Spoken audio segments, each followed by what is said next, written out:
So what cup of coffee are you on, Niko?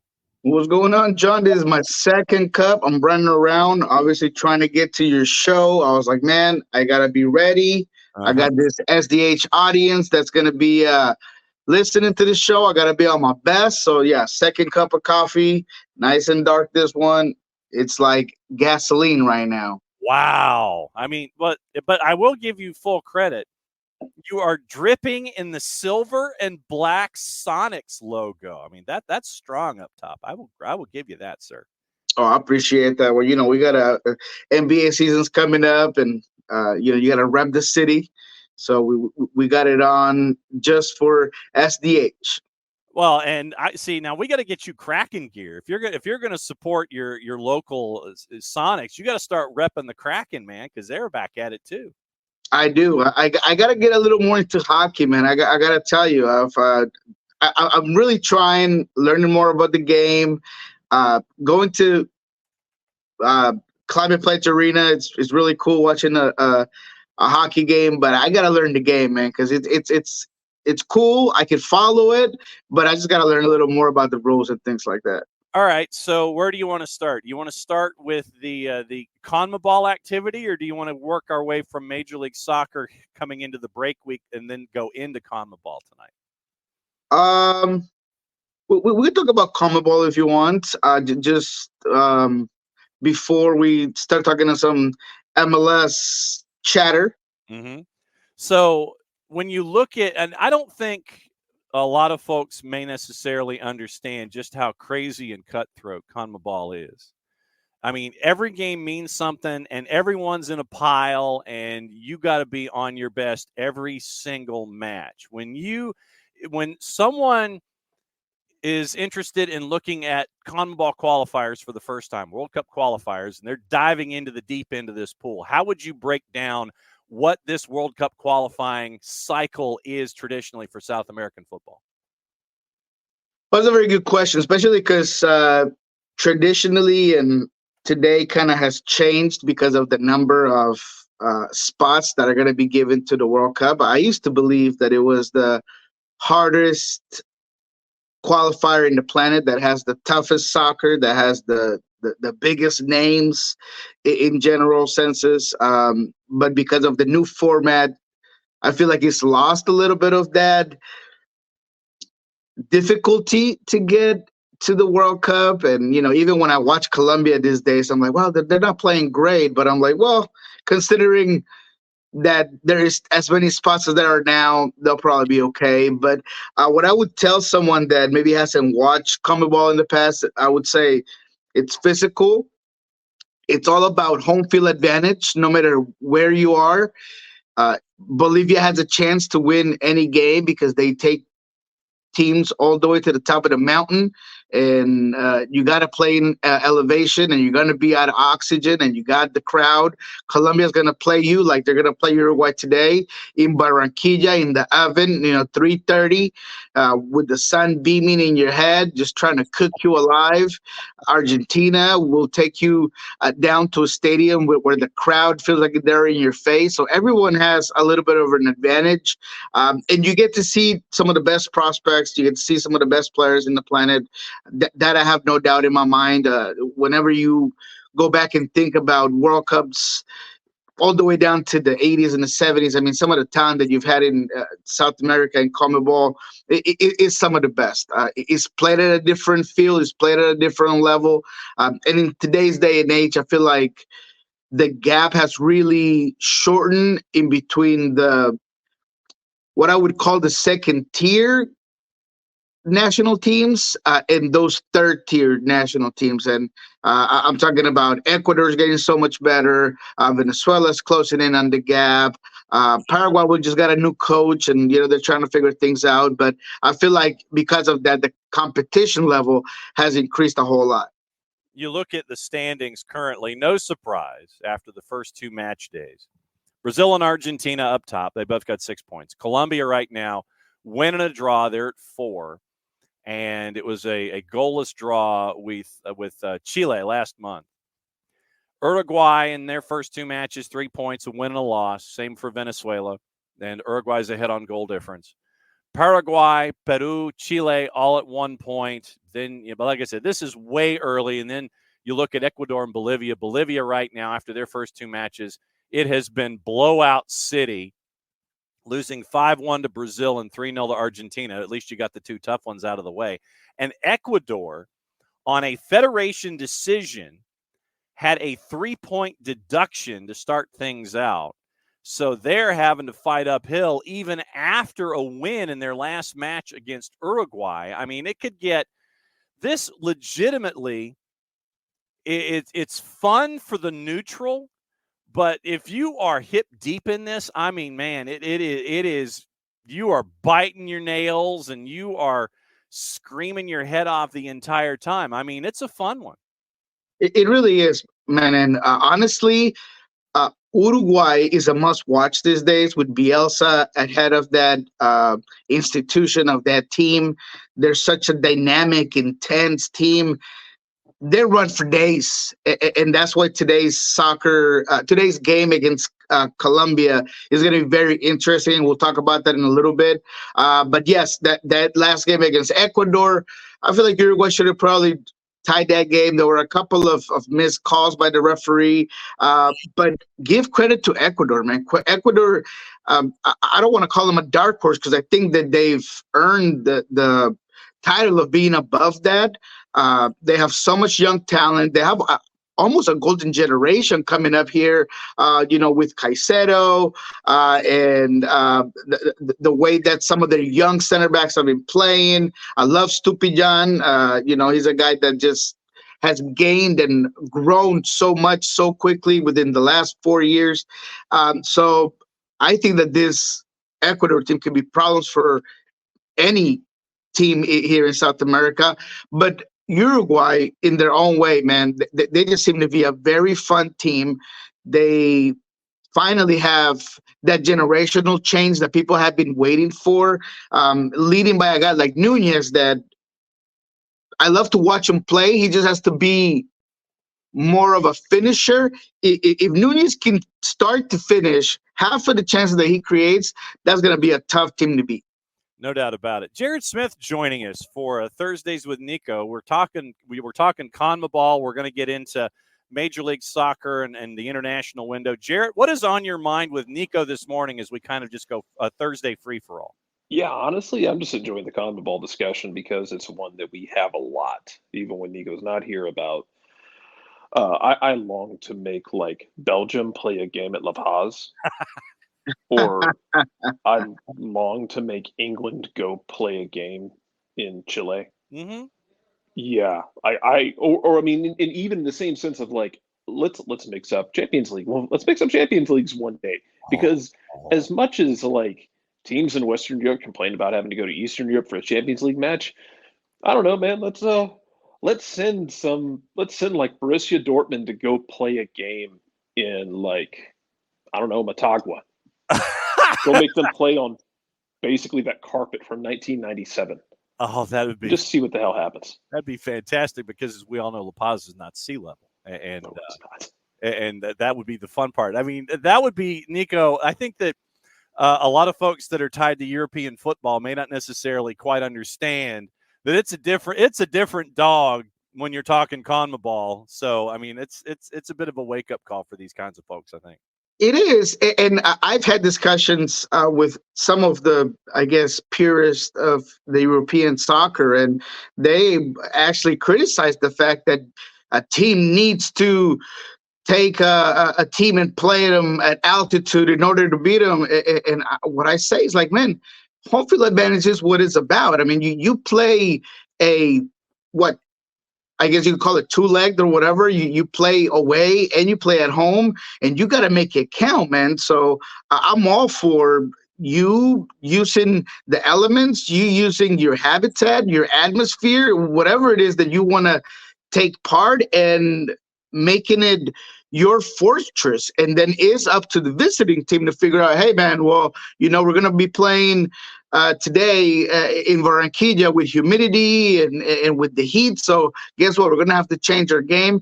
It's all part of the tactics, the strategy, what goes into being a coach. So I love it. I think it's interesting. And you've seen Tina obviously go to Ecuador, go to Bolivia, and take games. So it's not like it's impossible. You just got to have the talent, have the will, have a plan, and it all comes through. But I think that it balances things out, right? Because if you're going one-on-one against between Bolivia and Brazil, it's going to be a tough game for Bolivia, right? But if it's at home and I can manage things certain ways, then it just kind of equalizes things.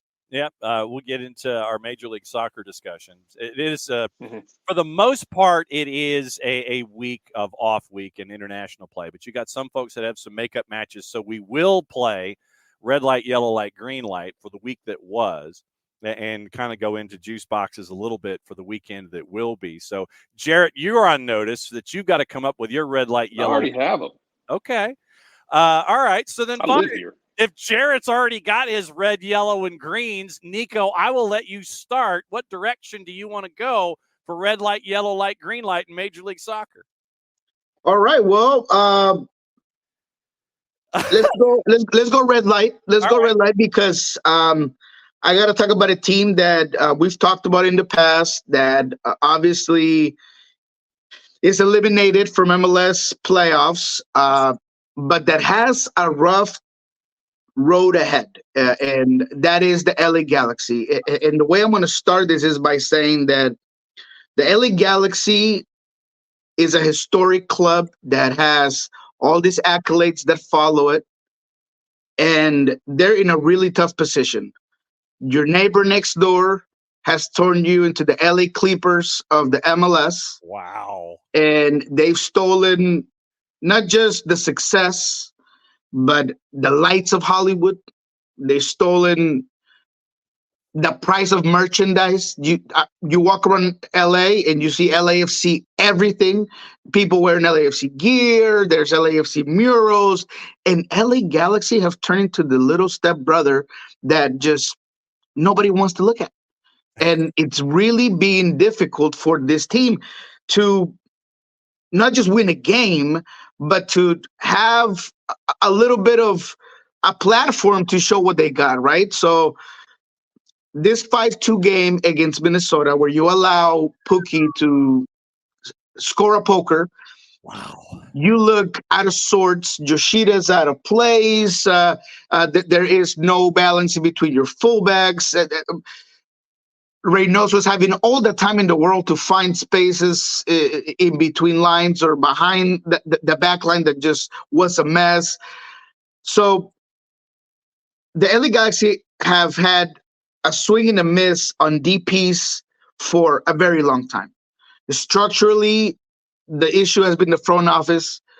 They have gotten rid of some of those cancers. Will Kuntz has come in and I think helped out, because if you look at some of the recent moves, especially to bring in MLS talent, they've been decent, right? You bring in Fagundes, you bring in the Colombian dude. Man, I forget. I can't believe his name. Ex-Dallas, ex-Colorado Rapids. Anyways, you bring in some MLS players that are going to help you out. Yoshida was a good signing. Baby Sharp really did wonders for this squad. You bring him on a free, and all of these things I think tell you that there is a new manager that is willing to bring in players that can provide a specific assignment. So to conclude, the red of this LA Galaxy is not just for this season that has been atrocious, that they were the team that gave up the most goals in the league, that yes, there were injuries. There were a lot of injuries to players that you brought in that were going to be game changers. But at the end of the day, the LA Galaxy are running out of patience, out of credit. And I don't really know how quickly they're going to be able to change that. And if Greg Benny really is the guy, because after 2 years, I see absolutely nothing. So that's why I put him in the red category. Jarrett, your red light is whom? Right now, going into the end of this season, into the next season, right now, it's Austin. Okay. For me. I know that Josh Wolf just got the dreaded vote of confidence He did. from new leadership. He did.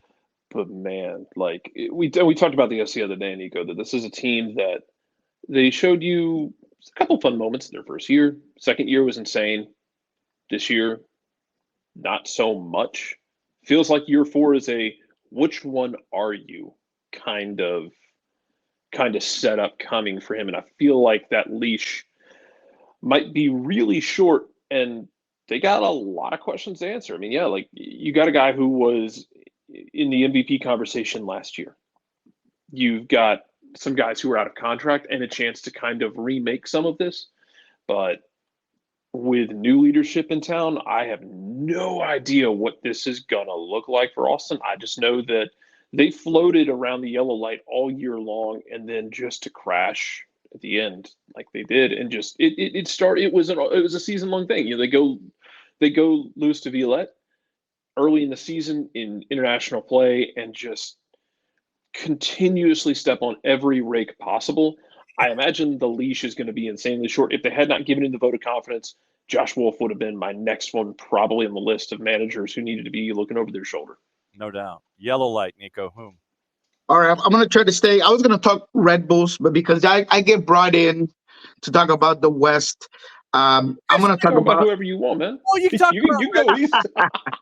You can go east. We're good. No. I'm gonna talk about San Jose. Like I said, Red Bulls is a team that's definitely on the yellow. It's Jarrett's Quakes get the yellow light. That's fine. No, he's right. Let's go. But San Jose, though, they're in the yellow, but they're trending towards red, and they got to show me that they're a yellow team. They got to show me against Austin that they deserve to be in these playoffs, and that goes as a challenge to Lucci, who I believe is a fantastic coach. That I think if he gets to the playoffs, the results would ultimately make this a successful season, especially because of what he kind of came on to. But this is a talented team with some very good players. Love what Trauco has done this season. I like the Hopi move. Espinosa, although outstanding most of the season, like we've talked about a couple of episodes ago, those wheels are starting to run off. So where is he at right now? Can you get him all tuned up, greased up, oiled up, rotated tires, and get him ready for the playoffs? Perhaps they have to do that against Austin. Austin has been terrible, like Jarrett just said, and rightfully so. So now San Jose, you show me that you have Ibobusi in good form. You show me that Carlos Gresso is going to be the guy that's going to be the leader in that midfield. You show me that Trauco can be the international guy that you brought in to be and provide you with a double function from the left back position. Show me that, San Jose, and you can remain a yellow. But if you go and put up a stinker against Austin, you're going to be dropped down the red. Man, Jarrett, you're yellow light. First off, I agree with Nico as the resident San Jose sicko. Look, and Jason and I talked about this early in the season. Like, at first, I thought San Jose was just going to be a weird good team. Like, they have all the potential to be a decently good team, and I agree. Like, Lucci's a really good coach, and even though this year hasn't gone the way they wanted it to, I feel like they're in a more stable direction than they've been in the past. Now, it is on them to continue that stability in a positive direction, and no one's going to do that for them. That is completely on them to do. But it's different than when Matias Almeida was managing that club, where it felt weird and fun. Now it feels like something you could build that could be stable going forward. As far as the yellow light goes, I'm going to bring it back east to a team that's actually in the playoffs, and the playoffs is going to be a show me thing for Nashville. I spend a lot of time breaking out a cat of nine tails over Nashville's back, and I'm going to continue to do it because they're in a situation now as a team where they have 2 games left. They can try and make this interesting, get up to the 6th spot if they want to, but everything is so damn dependent on Hany Mukhtar to a more extreme degree than I remember seeing in the last 5+ years of this league, more so than I think Atlanta was with Joseph. Like, it is so dependent on Hany Mukhtar, And Sam Surridge hasn't been able to stay healthy and hasn't gotten you what you wanted from him when he came in the summer window. If they have another playoff showing where it's, first round or second round and you're out, I think you got to look real hard about remaking large chunks of that roster, because when they go through those runs in the middle of the summer where they'll win like 5 in a row, it's really fun. Hany Mukhtar is an absolute artist in transition, but it's gotten to the point with Nashville. I feel like the ceiling is limited, and I don't know how high they can push it without making changes. And they still have not reached as high as they got in year one in 2020, which was a weird year for everybody. Nashville's fine, but I feel like you can't settle for fine. Fine. You can't settle for fine. So No, that's right on, man. And I think, just nice and short, their inability to just be dominant at Georges Park, I think, has been big. Only 8 games won at home this season. Not what we're used to seeing from Nashville. Defensively, they stayed strong. But Sam Surridge, who started off pretty good, turned off pretty quickly. So can he bring it back up? Because that was what we were asking of this Nashville team. And initially, me and John thought we maybe swung and a miss by saying that Sam wasn't the guy, because he started off pretty good. But maybe he's making us look like geniuses, because he really turned off. Yeah, man.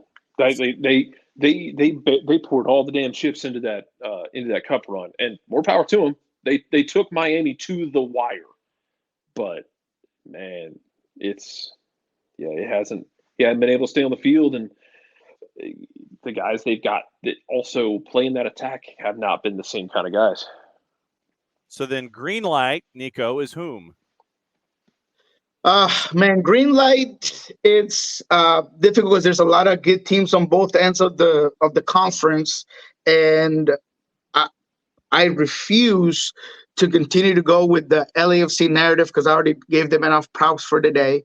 And I know that you guys don't want to hear it, but I'm starting to see a team that started off, we've talked about them, and they might have been my green light team last week, but they're starting to look like a playoff team that is no longer a contender, but now they could be my favorite to get out of the East, and it's going to be the purple team. Okay. Heck yes. I think that win 3-2 against the Revolution was a statement win, and bear with me. I know that New England is a team that I put in the yellow category, that I'm not as high as I was, or as others are on New England, for obvious reasons. But this 3-2 was a little bit not what the score tells the story of the 90 minutes. Galese had a couple of unusual mistakes in this one. I mean, there's a shot that he could easily have stopped, and he goes right through him. Not really sure what happened there. But the ability to control tempo, the ability to close down space in the midfield, the way they push that back line and find players in between lines, because of a guy like Johnson, whose long passing abilities has been amazing. Facundo Torres finally coming to be the guy that we've all waiting for him to be. Maybe in his last season in MLS, finally going to do that. Oscar Pareja is a guy that has a lot of holes in his game when it comes to the playoffs. I think if there's something that Oscar hasn't done, is been really good in the playoffs. So that might be something that we might hold him to. But in terms of talent, in terms of coming into a playoff game and being able to do either be pragmatic, hold teams back, play the counter, really go and find a game when you need a goal, they have the ability to do all of it. And the gambit of tactical changes that Oscar can do within a game make me believe that this Orlando team is the front runner to take the East. Green light, Jarrett. Who is it? Well, now I got to find a different one, because it's going to be my green light. Because I've been screaming that for a couple of weeks, man. Is of the teams in the East, Orlando is the one that scares me the most. Like Philadelphia hasn't consistently finished games this year. Columbus can't finish games in the last 10 minutes. They lost a game to Orlando a couple of weeks ago in which they gave up 2 late goals to Orlando, then gave up the goal to Atlanta this week. My argument with Columbus is still they are fun. Wilfred Nancy's an amazing coach. They can't close games out. What happens? You get into a playoff game and you can't close it out. You can't close it in 90 minutes, and then you got to start gearing up for another 120 minutes after you've made your subs. Orlando is very much in that category. So if I got to go someone else, give me, I guess one of the obvious ones, but give me St. Louis in the fact that 56 points, first year in the league. And I'll tell you, man, 56 points would put you right now in third place in the East, but that's fine because they're not in the East, and if frogs had wings, they wouldn't bump their ass when they jump. So the ifs and buts of St. Louis don't really matter here because what they did is they played what was in front of them. They played it to 56 points, and they played it to winning their conference. And the thing that I think impressed me the most is I kept waiting for them to have like a longer lull in their schedule than they actually did. Like, yeah, they went through a couple of stretches where, they struggled with a couple of results. I thought it would be more pronounced than it was, even with some of the injuries they had. I'm infinitely impressed with what they put together in year one. Can they replicate it in year two? I don't know, man, but we'll cross that bridge in December and January getting into next year. But I want to make sure that, and I know they'll get their flowers from everybody for winning the conference, but like for not having that lull, considering how they play and how often we see teams that play like that go through those stretches, the fact that they were able to minimize it and be pragmatic at times, I think the staff and everybody there deserve their flowers 2-3 times over for what they did. Couple of matchups this weekend. FC Dallas, Colorado. Got Colorado news coming up in a sec. Nashville hosting New England, and LAG hosting RSL. A lot of decided favorites. FC Dallas, big favorite at a -227. Nashville at Geodis is a -127. Shooter McGavin not happy with Clint P.A. He calls him Clint P.A. pants. And then LAG and RSL about even. Right now they're both at about 1 + 148.